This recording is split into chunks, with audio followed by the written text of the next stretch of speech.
Abrimos una nueva edición de Café Financiero con toda la información necesaria para manejar mejor tu dinero. Hoy Leonardo Castaña nos va a hablar de la cobertura de responsabilidad civil de los seguros de consorcios, qué eventos contempla y qué cosas hay que tener en cuenta cuando contratamos este seguro. Paula Bujía va a repasar lo sucedido en los mercados de capitales y Gonzalo Estivaris nos va a hablar de la situación del mercado inmobiliario y las oportunidades de inversión que presenta este sector de cara al cambio de gobierno. Y en el último bloque vamos a conversar con el economista Daniel Marx para analizar las principales noticias económicas de estos últimos días. Abrimos este primer bloque con información sobre el dólar, que en estos últimos días volvió a recalentarse con el dólar blue hoy superando los 500 pesos, cerrando en un nuevo máximo histórico. Paula, ¿qué tal? ¿Cómo andás? ¿Qué tal, Alejandro? ¿Cómo estás? Bueno, hay varios factores, ¿no? Dando vueltas, como por ejemplo la demora, ¿no? El acuerdo con el fondo, también la cercanía de las PASO y el pago de los aguinaldos, ¿no? Sí, como bien estableces, hay razones más de corto, que son la gente cuando cobra el aguinaldo se siente seguro pasándolo a dólares, pero hay temas más estructurales que todavía no están resueltos. Uno es el acuerdo con el Fondo Monetario y sí, digamos, la gente suele llegar más dolarizada a las PASO, ¿no? Y creo que es interesante porque si el acuerdo del fondo, o los rumores lo que dicen que el acuerdo del fondo, ¿por qué se está atrasando? Es que el Fondo Monetario le pide una cierta devaluación al gobierno porque realmente las reservas netas ya son negativas, ¿no? Estás en un momento muy crítico en ese aspecto.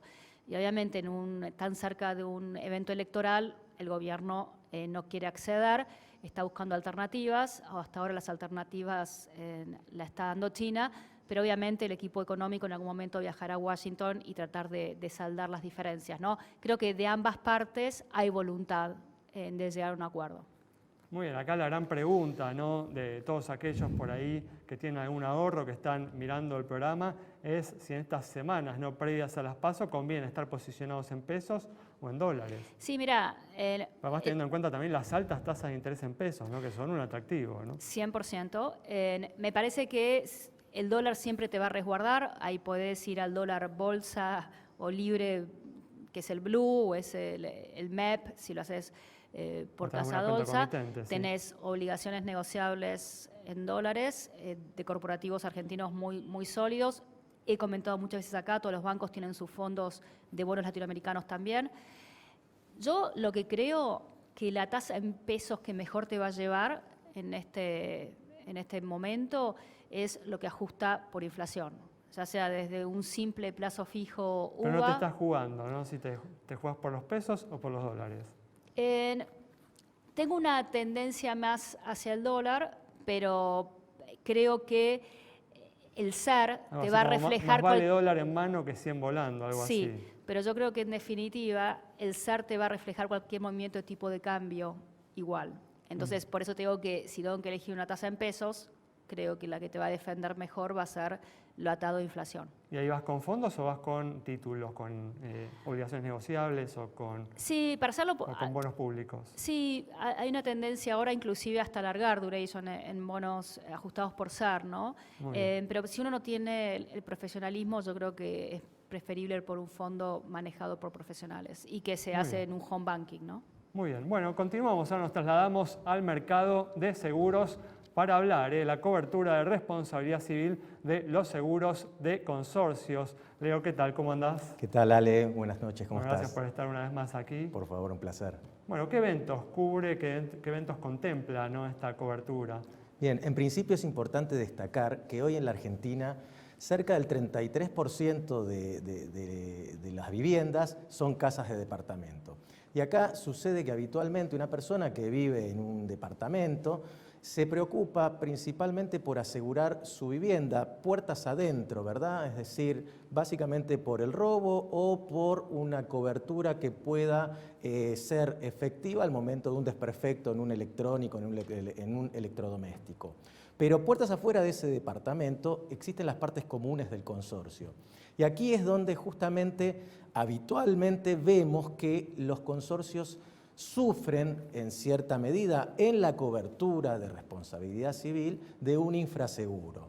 Ahora bien, el responsable inmediato de esta contratación es habitualmente el administrador de consorcio. Recordemos igual, ¿no? Porque tiraste un concepto que por ahí no todos conocen, ¿no? El infraseguro, estamos hablando de una suma asegurada que no brinda una protección adecuada al consorcio. Exactamente, es decir, que van a quedar cortos al momento de tener que cubrir una indemnización por los daños ocasionados en ese consorcio o por ese consorcio. Y esto es algo común, ¿me decís? Es realmente más común de lo que uno cree. Y lo que sucede es que el administrador de consorcio muchas veces, o por falta de un buen asesoramiento, que recordemos que siempre es muy importante tener este asesoramiento por parte de un productor asesor, que lo pueda justamente llevar a qué sumas aseguradas son las correctas y por sobre todas las cosas qué tipo o cuáles son las compañías que mejor cumplen con sus compromisos de pago. En este sentido, un mismo evento, por ejemplo, una persona que llega a un edificio que puede utilizar partes comunes como el Zoom, que habitualmente hoy muchos tienen estas instalaciones, teniendo un siniestro en ese consorcio, puede ser que tenga una caída en una escalera por algún motivo que pueda ser obviamente atribuible a ese consorcio. Puede suceder que tenga dos parámetros, o mejor dicho, dos escenarios distintos. Por un lado, si no fue bien asesorado, si no tiene buenas sumas aseguradas y si la compañía no es de las que realmente responden, ese evento va a terminar estando dentro de lo que habitualmente se llaman expensas extraordinarias. Significa que todos los copropietarios van a tener que pagar ese siniestro. Bueno, entonces, para cerrar así rápidamente, ¿cuál es la suma asegurada que recomendás para los consorcios? Mira, esto cambia muy rápido, pero actualmente no menos de 40 millones de pesos en responsabilidad civil para un consorcio. Muy bien, a fijarse entonces eso en las pólizas para asegurarse de que tienen una buena cobertura contra este tipo de riesgos. Vamos a cerrar ahora el bloque con información de los mercados de capitales internacionales. Hoy se conoció el dato de inflación de Estados Unidos que fue mejor que lo esperado, alentando la expectativa de que el ciclo de suba de tasas de interés de Estados Unidos puede estar cerca de su final. Esto disparó, ¿no? Subas en las cotizaciones, Paula, en los principales índices bursátiles americanos, ¿no? Sí, correcto. La verdad que fue mejor de lo esperado. El índice general en un 3, se esperaba 3,1, ahí no cambia mucho. Muy ayudado por la baja en gasolina año contra año. El año pasado teníamos precios muy altos por la guerra entre Rusia y Ucrania.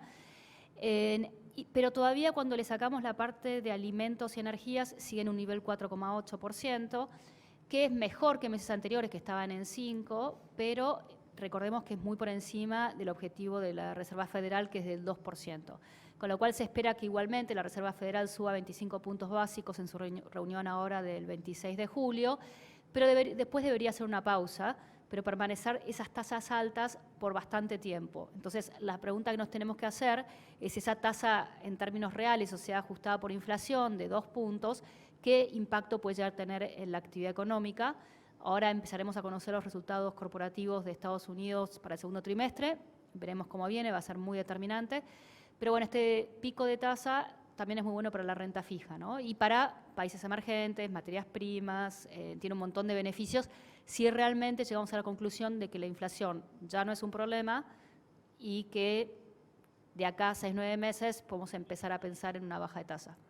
Y vemos los índices, tanto el Nasdaq como el S&P 500, les está costando, ¿no?, subir más allá de este punto en el que se están ubicando ahora. ¿Crees que esta noticia los puede ayudar o crees que todavía les va a costar? Mira, no están baratos y lo que esperan los analistas en ganancias corporativas para el segundo semestre del año es bastante ambicioso. Para el cuarto trimestre se espera una suba del 8%, para el año que viene 12%, cuando en realidad se espera que el Producto Bruto tenga 2 trimestres negativos, trimestre contra trimestre. Entonces, realmente el problema es que las evaluaciones no son baratas y las expectativas de ganancias son bastante altas.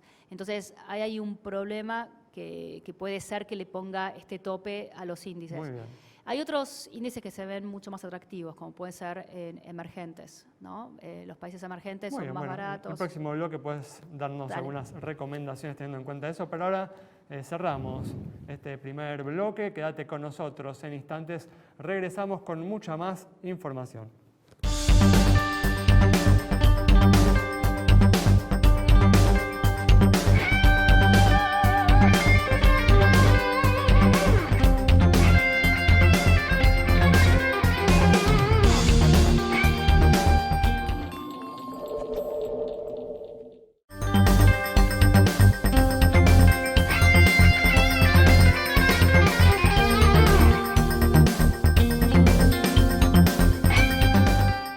Somos Mercantil Andina. Con nuevas tecnologías creamos una experiencia única en seguros en cada rincón del país, con los valores que nos identifican hace 100 años. Más interconectados que nunca, en una comunidad que inspira, evoluciona y crece. Mercantil Andina. Incondicional, siempre. Una de cada 4 empresas nos elige. Elegí la ART más elegida. Prevención ART de Sancor Seguros.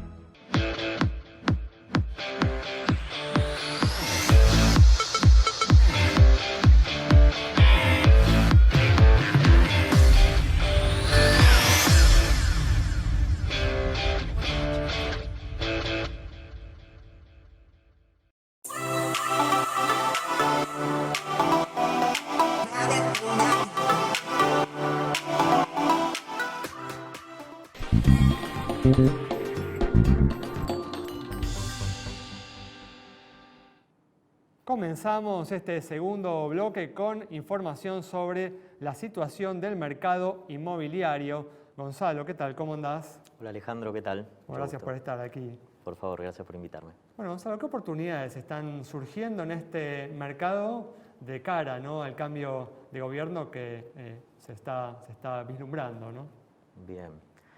Sí, yo creo que el mercado inmobiliario se puso lindo, ¿no? Primero, más allá de las elecciones, hubo una baja de precios grande desde el 2019 a hoy, que los precios vienen bajando constantemente, ya casi un 40%, después de por ahí un poco la burbuja de los créditos UBA. Y hoy ponele el metro cuadrado promedio en la capital federal estaba a $1.513 el metro, y si te vas a 2019 estaba a 2.400. Entonces sí, che, está bueno comprar propiedades hoy en Buenos Aires. Siempre los años electorales y con expectativa de cambio generan un optimismo adicional, pero por ejemplo ahí traje una plaquita un poco cómo se comportaron los precios y ves realmente cómo fueron cayendo, ¿no? Entonces está atractivo, y empezamos a ver que desde febrero a hoy los precios no siguieron bajando. O sea, estamos en un piso se alcanzó técnico. un piso, exacto. Sí. Y además empezaron a subir la cantidad de escrituras, lo cual tiene lógica, ¿no? Ya en el mes de junio se registraron 3.005 escrituras para lo que va de este mes, que es un 11% más que en junio de 2019, lo cual es otro indicador positivo. ¿Y qué más vemos? Que empiezan a venderse más rápido los productos más buscados. Por ejemplo, departamentos de hasta $90.000, PHs de hasta 120 o casas de hasta 150. O sea que ya el consumidor está viendo como una buena oportunidad comprar propiedades en el país. No tiene sentido, ¿no? Porque ante un cambio de gobierno hay varios factores que se pueden dar que movilizarían, ¿no?, este mercado, como por ejemplo, bueno, se coinciden en que habría una salida del cepo, ¿no? Por ahí no el primer día, pero sí en el transcurso del próximo gobierno. También, bueno, una posible estabilización de la economía traería, ¿no?, un aumento en la oferta de crédito. Bien. Sí, la oferta de crédito, si bien posiblemente haya más, la verdad que en Argentina no llega a ser del 5% del total de operaciones, o sea que no te mueve tanto la aguja, pero sí el desdoblamiento cambiario es un problema. O sea, comprar propiedades, ¿no?, trasladar los dólares, qué tipo de cambio te tomo, cara chica, cara grande, ¿no? Estamos en una lógica que la verdad que estaría bueno que todo sea más fácil y simple, ¿no? Pero bueno, en definitiva ves entonces oportunidades para aquellos que tienen así dólares ahorrados que hoy pueden invertir y obtener un buen rédito en los próximos años. Sí, la ley de alquileres un poco impactó en eso, ¿no? Porque muchos inversores dijeron, con esta ley no sé si me gusta tanto, pero la realidad es que los precios atractivos y la oportunidad o posibilidad de cambio ha generado, se ve, un optimismo en el consumidor. Muy bien, bueno, vamos a cerrar este bloque ahora con algunas recomendaciones de inversión para aquellos que no quieren ir por el lado inmobiliario, que quieren ir por el lado financiero. ¿Qué opciones tenemos hoy para recomendarles? Sí, como te decía en el bloque anterior, digamos, quedarse en dólares en un año como el que ya hablamos tiene cierto sentido. Hay varias formas de hacerlo. Una es directamente por el blue, por el dólar financiero, vía una LIC, ¿no?, que es el dólar MEP. Claro. Si no, con retorno tenemos obligaciones negociables en dólares de ¿Ahí te gustan algunas en corporativos? particular? Mira, YPF, y más con un cambio de gobierno, la verdad que sigue rindiendo como un 12%, Telecom un 8%, siguen siendo rindes para lo que es Argentina atractivos. Afuera hay inclusive rindes más altos, en Argentina se ve como una cobertura de cambio, entonces tal vez los rindes no son tan altos. Esto para los inversores más conservadores, aquellos más atrevidos. Perdón, una también conservadora son fondos latinoamericanos que tienen bonos corporativos de Latinoamérica.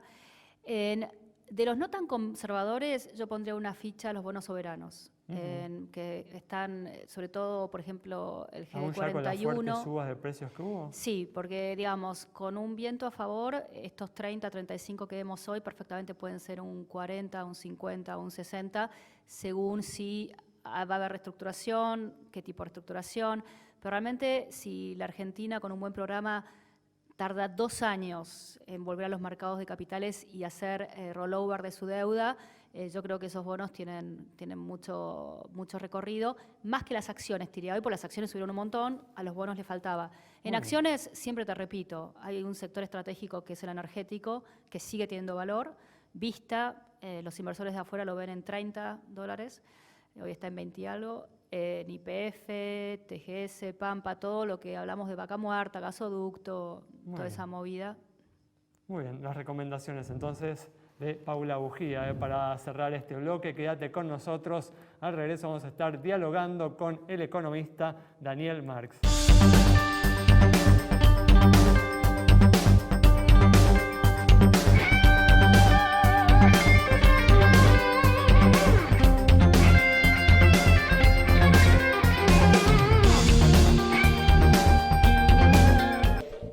La Nueva Cooperativa de Seguros le ofrece las mejores coberturas para usted y su familia. Contáctese al 0800-333-4455. La Nueva, honestidad para asegurar, solvencia para responder. Este invierno vení a disfrutar de la tierra de encuentros. Termas de Río Hondo y la Madre de Ciudades están listas para que vivas una experiencia inolvidable donde te espera el sol. Termas es vida. Están los que tienen nombres de ciudades, nombres de flores y hasta nombres de animales.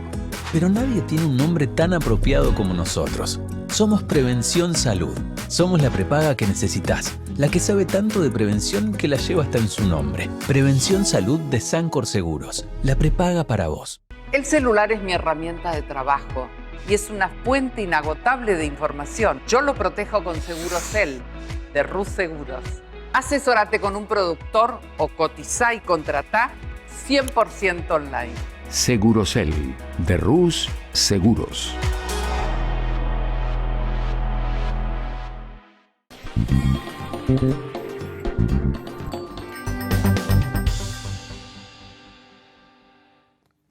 Abrimos este último bloque ya con la presencia del economista Daniel Marx para analizar los hechos más destacados en materia económica de estos últimos días. Daniel, ¿qué tal? ¿Cómo andás? Bien, ¿cómo estás vos? Muy bien, gracias por estar aquí una vez más. Sí.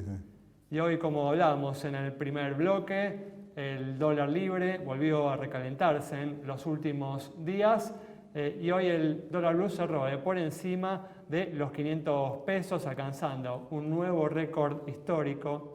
Y hablábamos, ¿no?, de los factores en el primer bloque que pueden estar detrás de esto. En principio, bueno, uno de ellos son los movimientos típicos, ¿no?, que se empiezan a dar hacia el dólar en época preelectoral, ¿no?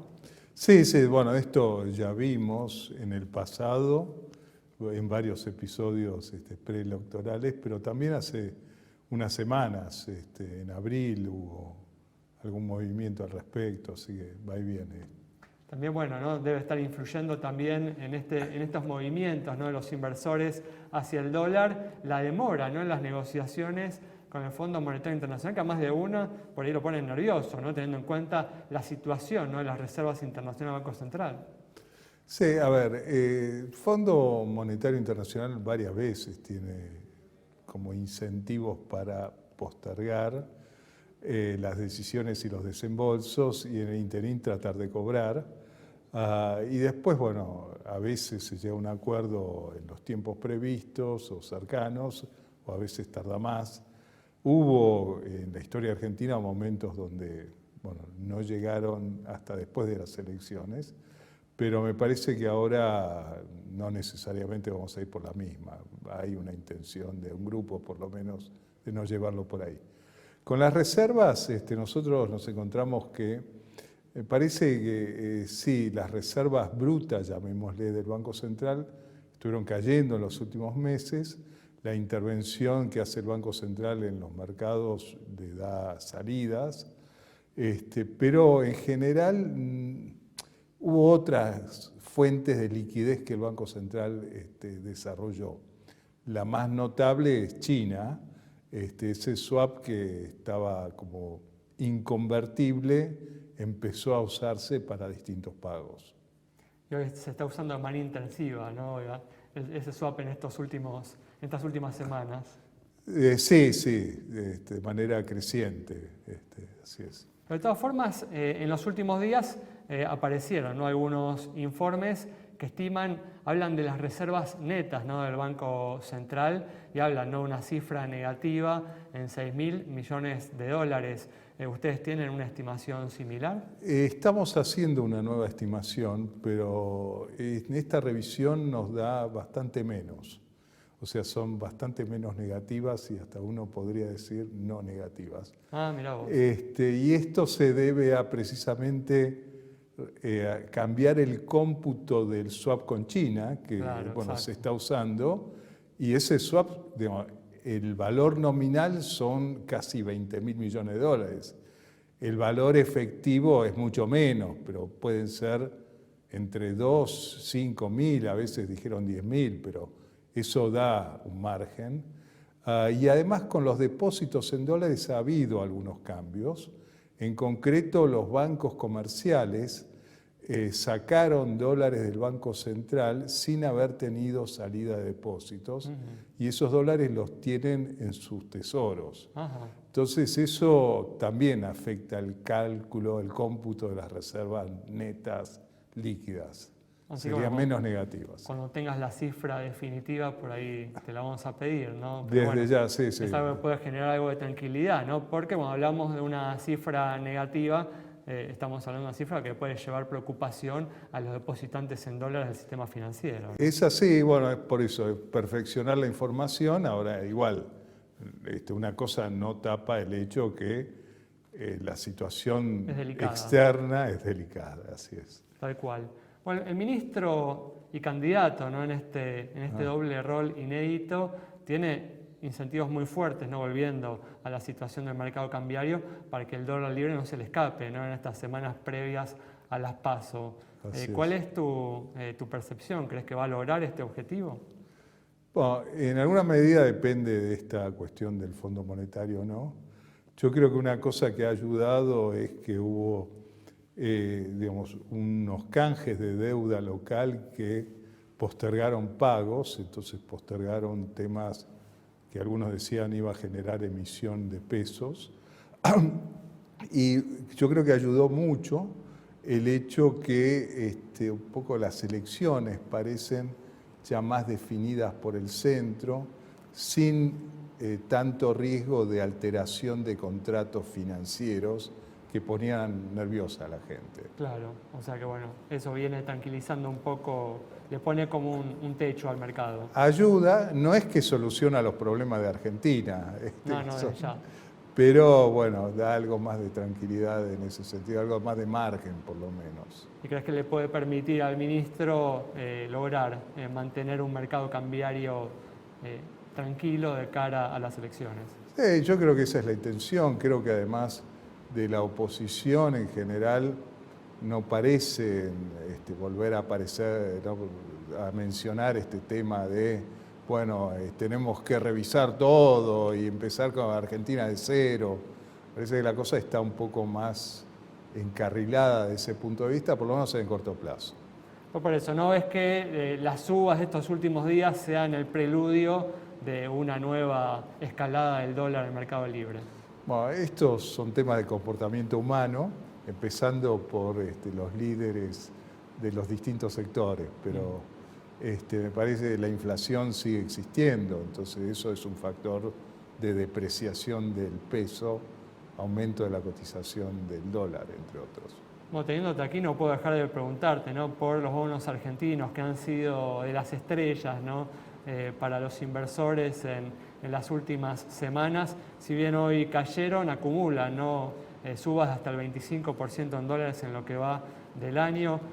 ¿Ves justificadas estas subas y qué perspectivas le ves a los bonos argentinos para adelante? Sí, las subas son porcentajes sobre el nivel anterior.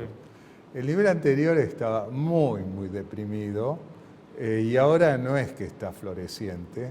Son niveles a los cuales Argentina no accedería al mercado voluntario de deuda o de conseguir financiamiento.